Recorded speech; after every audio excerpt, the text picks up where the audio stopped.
Good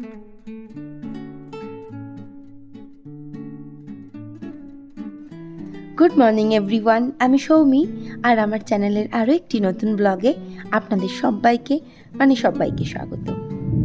আজকে হচ্ছে গিয়ে শনিবার আর এখন ঘড়িতে 8টা মতন বাজে। আজকে আমি করেছি কি, বাবুইকে না ঘুম থেকে ডেকে দিইনি, রাগ করেই ডেকে দিইনি যে প্রত্যেক দিন আমি ডেকে দেবো, তারপর তুই ঘুম থেকে উঠে পড়তে যাবি, পরীক্ষা দিতে যাবি, স্কুলে যাবি। কেন ভাই, কিসের জন্য? তাই হয়ে গেছে তার দেরি, হুটোপাটা করে পড়তে চলে গেল। আর এরপর আমিও দরজাটা সোজা বন্ধ করতে গেলাম। আর এদিকে না আমি তমাল কালকে কালকে তমাল সকালবেলা নিয়ে এসেছিলো ডিম, আর সেই ডিমগুলো আমি রাতের বেলা ধুয়ে রেখেছিলাম। আর রাতের বেলা নিয়ে এসেছিল অনেকটা রাতে কিছু বাজার নিয়ে এসেছিল। আসলে আজকে তো শনিবার, আমি বললাম ফ্রিজে কিছু আনাজ নেই তো খাবোটা কি। আমি না খেতে পারি যে কোনো খাবার, তমাল একেবারে পারে না। আর আমার বাবুইও যা দেবো তাই খেতে পারে, পটলটা খায় না। পটল খেতে ওর খুব দুঃখ কষ্ট জীবনে নেমে আসে, তো পটলটা বাদ দিয়ে মোটামুটি সবই খেতে পারে, যেমন দেবে তেমন খেতে পারে, তমাল পারে না। তো সেই জন্য আমি বললাম আজকে শনিবারও আছে আর অনেক দিন শুক্তো রান্না করিনি, তুমি একটুখানি শুক্তো রান্না করে নিয়ে এসো, মানে বাজার করে নিয়ে এসো। তো সেই জন্য তমাল ওই শুক্তোর বাজারগুলো করে নিয়েছিল। ওই রাতের বেলাতেই সব ধুয়ে টুয়ে আমি ঝুড়ির মধ্যে জল ঝরাতে রেখে দিয়েছিলাম। তো বাবুই পড়তে চলে গেল। আর এরপরে না আমি একটুখানি আমার নিজের জন্য চা করলাম। চা না আজকে আমি লিকার চা করেছি, মানে কদিন ধরে খুব উঠছিলাম না, লিকার চা খেয়ে আমার শরীর খারাপ করছে, দুধ চা খেয়ে আমার শরীর খারাপ করছে না, আমি ভালো আছি, একদমই না। কদিন ধরে আবার শরীরটা খারাপ করছিল। তো এরপর আমি এক কাপ চা নিয়ে বসে গেলাম। আর আমি সেই সকাল থেকে ভেবে যাচ্ছি আজকে আমি ব্রেকফাস্টে কি করব। তো এরপরে মানে মাথা এখনও মারতে পারিনি কি করব। তো আলটিমেট ভাবলাম যে আজকে না ব্রেকফাস্টে আমি করব আলু মাখা দিয়ে মুড়ি, আর কিছু না। এরপর আমি আপনাদেরকে যেটা দেখানোর চেষ্টা করছি, দেখতে পাচ্ছেন ঠিক কতটা রোদ উঠেছে, আর সেই হচ্ছে বৃষ্টি পড়ছে তার মধ্যে, মানে বৃষ্টি এখন হয়ে গেছে কম্পালসারি। এরপরে চা খেয়ে আমি সোজা চলে এলাম বাবুইয়ের ঘরে। ওই যে বললাম বাবুই হুটোপাটি করে উঠে পরীক্ষা দিতেই পড়তে গেছে। আর তারপরে বিছানা তো গুছিয়ে যাবেই না, সেই জন্য যথারীতি আমাকেই বিছানা গোছাতে হচ্ছে। আর যেহেতু ছেলের সঙ্গে কথাবার্তা এখন নেই আমার, তো সেজন্য সকালবেলা উঠে আমি ওকে বলিও নি যা ওই ঘরে চলে যা। তো যাই হোক, বিছানাটা ওর গুছিয়ে দিচ্ছিলাম আমি। আর তো বিছানা গোছানোর পরেই আমি খাবারটা রেডি করব ভাবলাম। তো না, ওর আগে একটা কাজ আছে, যেটা হচ্ছে আমি ওই ঘরে গিয়ে ওই ঘরের বিছানাটাও গুছিয়ে দেবো। আর কালকে রাতে ঘুমের ঝোঁকে বাবুয়ের এই টর্টয়েসটা নিশ্চয়ই নিচে পড়ে গেছে। এই এত বুড়ো বয়সে টর্টয়েস দিয়ে কিছুই করে না, জাস্ট চোখের ওপর চাপা দিয়ে ঘুমায়, এটা ওর একটা উদ্ভট অভ্যাস। তো এখানে বুকশেলফটাও দেখলাম হালকা আগোছালো হয়ে আছে, যদি ফেলে রেখে দিই আরও আগোছালো হয়ে যাবে। তো সেই জন্য আমি বুকশেলফটাও সুন্দর করে গুছিয়ে দিচ্ছিলাম। তো বাবুইয়ের একটা ব্যাড হ্যাবিট আছে, ও না রাতের বেলা পড়ে আর গোছায় না, রেখে দেয় আমার জন্য। আমি কখন আসবো আমি পরিষ্কার করব, আমি গুছিয়ে দেবো। আর আজকে যেহেতু শনিবার, আমার রান্নার চাপটা হালকা কম, বেশি কিছুই বলা যায় না। কী যে করবো নিজেও জানি, তবে শুক্তো করবো এটা কনফার্ম। তো এরপর আমি চলে এলাম বড় ঘরে। আর বড় ঘরে এসে না বড় ঘরের বিছানাটাও গুছিয়ে দিচ্ছিলাম। তমাল একটুখানি ফ্রেশ হবে, আর তমালের আজকে একটুখানি বেরোনোর আছে, আজকে ও একটু কৃষ্ণনগর যাবে বলছিল। তো সেই জন্য ও একটু হুটোপাটা করে সকাল সকাল উঠে পড়েছে, তবে এখনও ঘর থেকে বেরোয়নি। তো এরপর আমি এই ঘরটাও গুছিয়ে দিচ্ছিলাম। আর চাদরটা ভাবলাম আর এই সপ্তাহে চেঞ্জ করবো না, দুই ঘরেরই এই সপ্তাহে আর চেঞ্জ করবো না, নেক্সট সপ্তাহে আমি চেঞ্জ করে দেবো। আর ড্রেসিং টেবিলটাও হয়েছিল মারাত্মক আগোছালো, তো সেগুলোও সব গুছিয়ে ফেলতে হবে।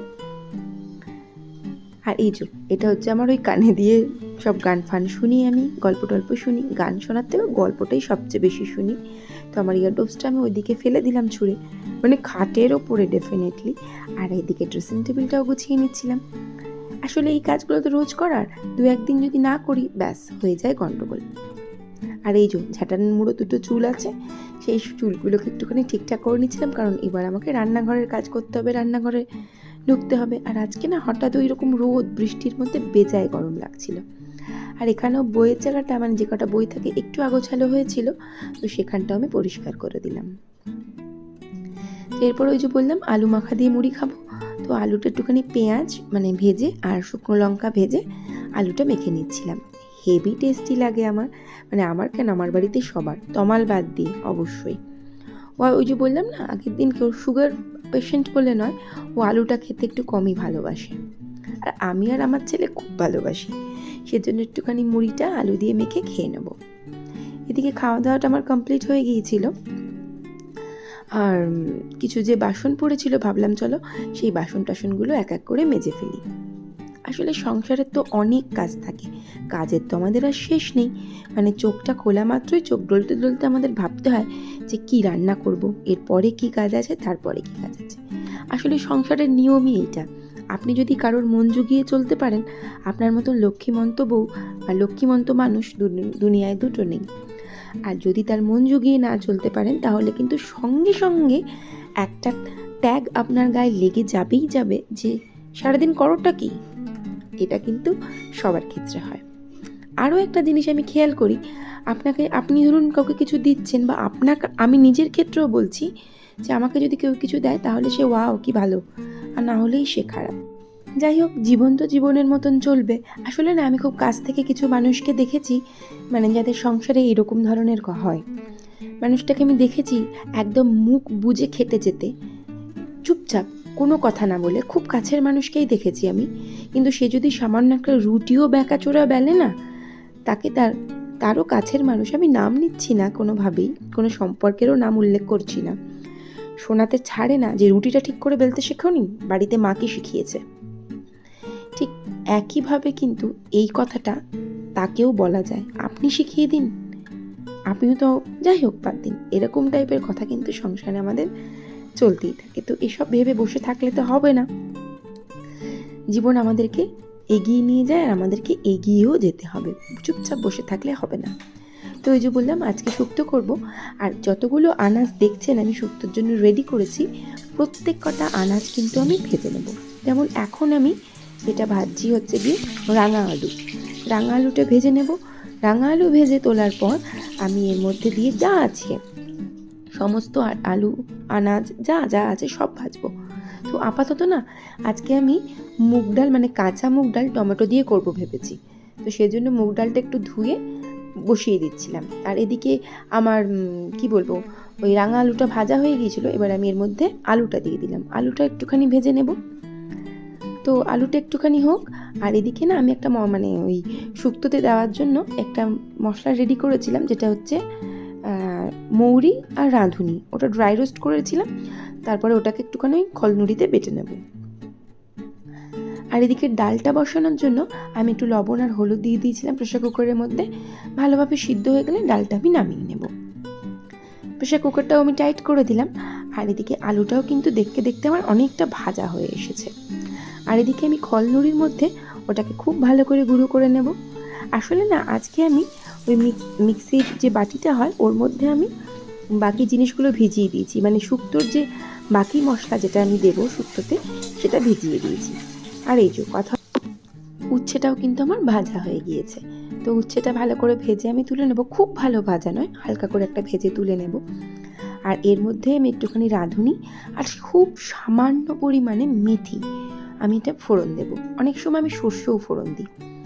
আর এই দুটো ফোড়ন দিয়ে, তেজপাতা তো দেখতেই পাচ্ছেন দিয়েছি। আর এই যে পেস্টটা বানিয়েছি, এই পেস্টটা হচ্ছে একটু চারমগজ, পোস্ত আর সাদা সর্ষের পেস্ট, এই পেস্টটা দিয়ে নেবো।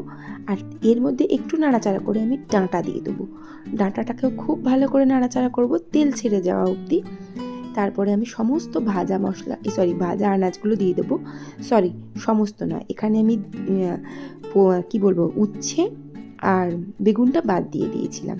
তো ওটাকেও খুব ভালো করে কষিয়ে নিলাম, বাকি আনাজগুলো দিয়ে এই বাকি দুটো জিনিস দিয়ে দিলাম। আর এরপর আমি যেটা করব সেটা হচ্ছে এই শুক্তোটা মধ্যে আমি জল ঢেলে দেবো, ভালো করে জল ঢেলে দিলাম। এবার জল ঢেলে দেওয়ার পর একটু ফুটে উঠুক, তারপরে আরও বাকি কাজ আছে। আর এই যে তখন বললাম টমেটো দিয়ে মুগের ডাল করব, কাঁচা মুগের ডাল, সেই জন্য কড়াইয়ের মধ্যে আমি কিছু টমেটো, মানে তেলের উপরে টমেটো, আর এদিকে আমি কাঁচা লঙ্কাটা দিয়ে দিচ্ছিলাম। তো টমেটো কাঁচা লঙ্কাটা দিয়ে আমি একটুখানি নাড়াচাড়া করে নেবো। আর আপাতত একটু লবণ দিয়ে চাপা দিয়ে দেবো, ওটা তাহলে একটু নরম হয়ে যাবে, টমেটো তো একটু চাপা দিলেই নরম হয়ে যায়। আর এদিকে শুক্তোটাও কিন্তু খুব ভালোভাবে ফুটে গেছে। তো এর মধ্যে এবার দিতে বাকি আছে হচ্ছে দুধ। তো যা দুধ আছে না, একটু কম দিলেও হতো, তবু ওইটুকু দুধ আর কোথায় রাখবো বলে সব দুধটাই আমি দিয়ে দিলাম। এবার যদি বাড়িতে কেউ এসে যায়, হয়ে গেল চা করে দেওয়া তাকে আমার। তো যাই হোক, এদিকে আমি দুধটা দিয়ে দিলাম।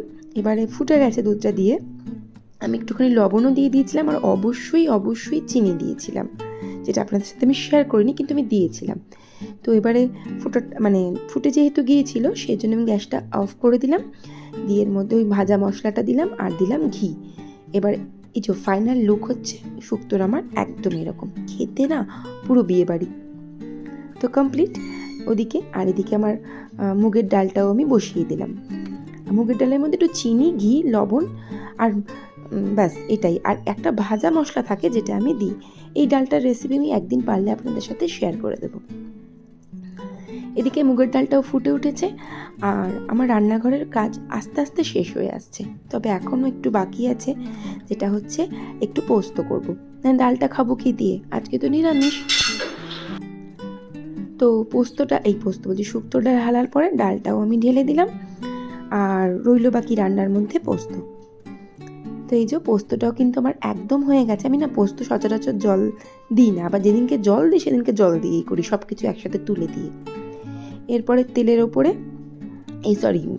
পোস্তটার ওপরে একটু তেল আর একটু কাঁচা লঙ্কা ছড়িয়ে আমি নামিয়ে নেব। তাহলে কিন্তু আমার রান্না আজকের মতন ডান, টোটালি কমপ্লিট। এরপর ভাতও হয়ে গিয়েছিল, আর আমি গ্যাস সমস্ত কিছু পরিষ্কার, আভেন কাউন্টার টপ সব পরিষ্কার করে ফেলেছিলাম। ভাত উপর দিয়েছিলাম, আবার ভাত তুলেও ফেলেছিলাম। আর খুব হালকা ফুলকা কাজ বাকি আছে, সেটুকু করলেই আমার হয়ে যাবে। আর তো গ্যাস তো আমি মুছে যেহেতু রেখেছিলাম, আর এই ঝিকগুলো তার মধ্যে আমি লাগিয়ে দিলাম। আর একটু এদিকের গ্যাসের এদিকটাতে কাউন্টার টপটাতে একটু আগোছালো আছে, সেইটুকু কাজ কিন্তু আমাকেই করতে হবে। আর ওই যে বললাম, না হলে কোনো দিন তমাল ঘোষ আমাকে শুনিয়ে দিতে পারে করছোটা কি। আসলে মাঝে মধ্যেই আর কি করে বলে, কিন্তু জানে তো পিঙ্কি খুব রেগে যাবে এ সমস্ত কথা বললে, সেজন্য সমঝে গেছে। আর খুব একটা বলে না। বিয়ের পর খুব রাগানোর চেষ্টা করতো। আমি না সবার সামনে রেগে যেতাম না, কিন্তু বাড়ি এসে না অনেক দিন পর একবার বলেছিলাম, ঠিক এই ধরনের কথাবার্তা আমারও কিন্তু আছে, আমিও কিন্তু বলতে পারি, আমি কিন্তু বলি না। তো যাই হোক, এইভাবেই সংসার চলে, একে অপরকে বুঝে মানিয়ে নিয়ে। যাই হোক, আমার সমস্ত কাজ কমপ্লিট। আর তো ব্লগটা আজকের মতন এখানেই শেষ করলাম। ভালো লাগলে প্লিজ পাশে থেকে যাবেন ভিডিওটা দেখার জন্য। Thank you so much.